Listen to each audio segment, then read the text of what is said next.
From top-secret drones and military aircraft to the biggest airplane in the world, these are 10 of the strangest airplanes to ever fly.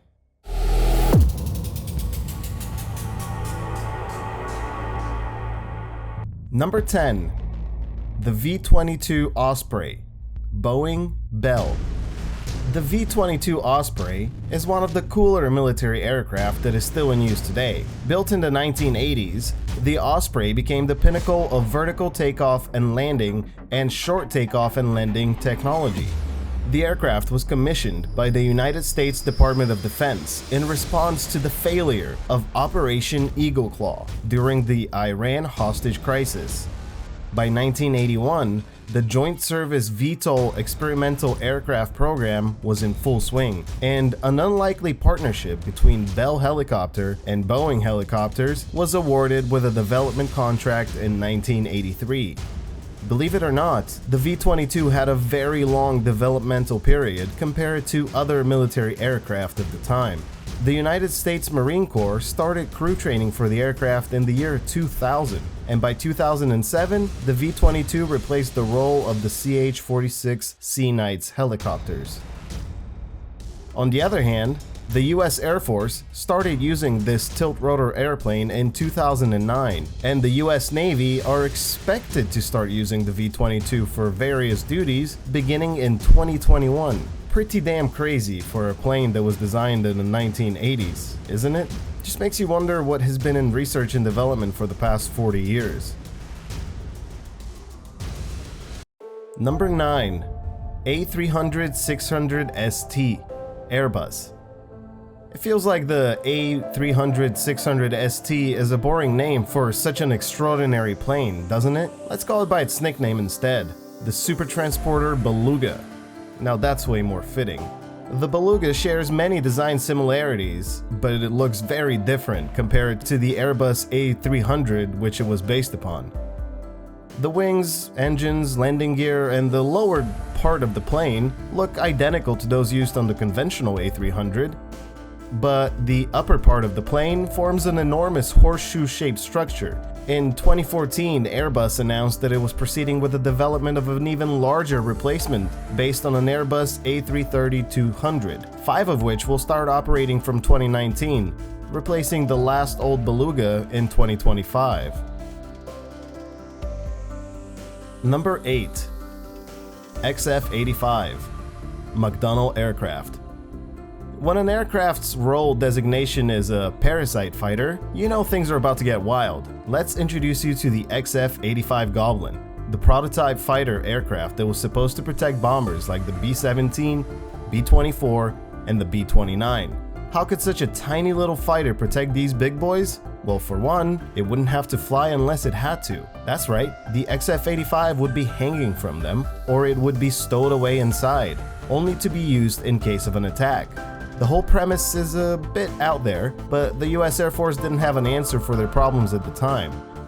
As the years went on and fighter jets capable of long flights became possible, the XF-85 was relegated to the history books. Still pretty cute though, huh? Number 7. The Antonov AN225 Miria. To be honest, there's nothing inherently strange about this aircraft, except that it's one of one, and it is still used today, even though it was built in the 1980s. Oh yeah, it's also the biggest darn thing to ever fly. It is the heaviest aircraft ever built, capable of a maximum takeoff weight of 640 tons. Comparatively, a Boeing 747 has a max takeoff weight of only 447 tons. The Antonov AN225 was designed by the Antonov Design Bureau in modern-day Ukraine, and it took its first flight in 1988. To this day, it has the largest wingspan of any aircraft in operational service. The actual largest wingspan belongs to another plane on this list. Can you guess which one it is? Let me know in the comments below. You might be wondering why the Soviets needed this giant airplane. The answer is pretty simple. It was designed to transport Buran-class space shuttles for the Soviet space program. The AN225 was used a few times in the late 80s until it was mothballed for over 9 years. Later on, the plane was reintroduced in commercial operations by Antonov Airlines, for carrying oversized loads, of course. Seriously, this plane is huge. Number 6. The HL10 Northrop. So the guys over at NASA wanted to see if you can fly planes that have no wings, and to everyone's surprise, the HL10 did just that. In this amazing picture, we see the wingless aircraft and its pilot after a flight, while a Boeing NB-52B mothership flies above. A spectacular sight, if you ask me. My understanding of this whole project is this: the HL-10 was supposed to be a space re-entry craft that could use an engine to prolong the gliding phase, and then land safely at lower speeds. There were 37 test flights, and the highest speed reached was 1,227 miles per hour. The project was shut down before any space re-entry tests could be done. Nowadays, the HL-10 can be seen on display at Edwards Air Force Base. Number 5. CA60 Caproni. Often referred to as the Noviplano, or the 9-wing, the Caproni CA60 was the prototype of a large 9-wing flying boat intended to become a transatlantic airliner. It featured 8 engines and 3 sets of triple wings. Would you ever consider getting on a plane that looked like this? Seems like something a 9-year-old dreamed up, doesn't it? Unfortunately, or fortunately, this plane design wasn't very successful. Its brief maiden flight took place on February 12th, and its second flight was only 2 months later. Shortly after takeoff, the aircraft crashed on the water surface and splintered into a million tiny, ridiculous pieces. Number 4. The White Knight II Scaled Composites. The White Knight II is a cargo aircraft that is designed to carry the Spaceship Two spacecraft. In essence, the WK-2 is a mothership. And now let's back up just a little so we can understand what's going on here. So there's a company called the Virgin Galactic Company, which owns the aptly called Spaceship Company, which is in the business of space tourism. The White Knight II carries the Virgin spacecraft to a Fedora release altitude, and all the people on board the spacecraft will get to enjoy the final frontier. Well, the suborbital final frontier. They are still in the testing phase of this massive project. I know it sounds crazy, but we're living in the future, folks. Get with the times. Before we move on, I would like to introduce you to the White Knight's competition, CHAD, the Stratolauncher Carrier, which is the answer to the question from earlier. The Scaled Composites Stratolaunch Carrier has the actual largest wingspan of any aircraft ever made. I also want to take this time and apologize for my crappy jokes. Number 3. VH9 Avrocar, Avro Aircraft. In the early years of the Cold War, the US Air Force and Army commissioned a top-secret aircraft project, and they chose Canadian-based Avro Aircraft to design and build it. The US wanted a VTOL, vertical takeoff and landing aircraft, that was very fast, efficient, and deadly. Well, that was the original concept anyway. The project was scaled back immensely over the years due to design problems. Design 1 had its issues, Design 2 tried to improve on them, but ultimately the aircraft was unstable. It never got close to reaching the estimated maximum speed of 300 miles per hour, and in reality it could not pass 35 miles per hour due to serious instability. Funding was cut abruptly, the project was seen as a dead end, and we never got to fly high in a saucer-shaped aircraft. And because the US commissioned and paid for the concept, VZ9 1 and 2 were transferred south of the border.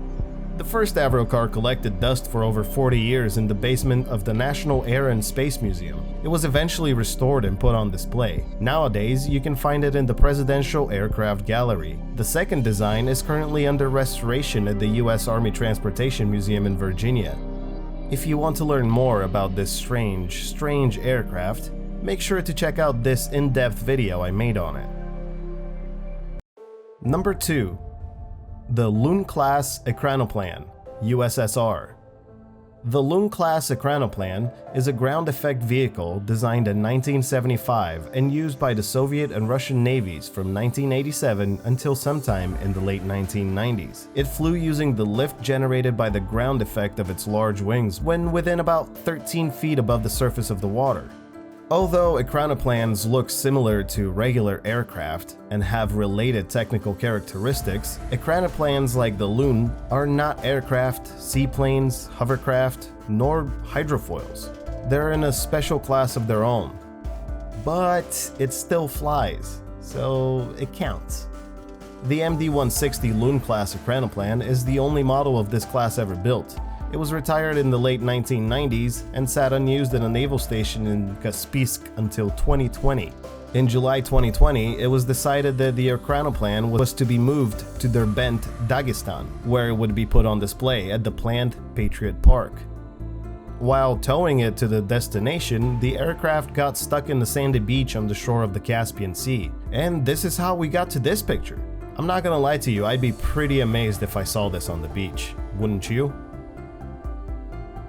Number 1. RQ3 Darkstar, Lockheed Martin. Boy, that's a eerie name for an airplane, isn't it? It's even worse when you realize that it's a UAV. The RQ3 Darkstar was designed to be a fully autonomous, high-altitude endurance UAV that could travel to its target, operate its sensors, transmit data, return, and land without any human interference. Via radio or satellite relay, human operators would be able to adjust the Darkstar's flight plan and sensor orientation during missions. In 1996, the first prototype of the RQ-3 made its first test flight.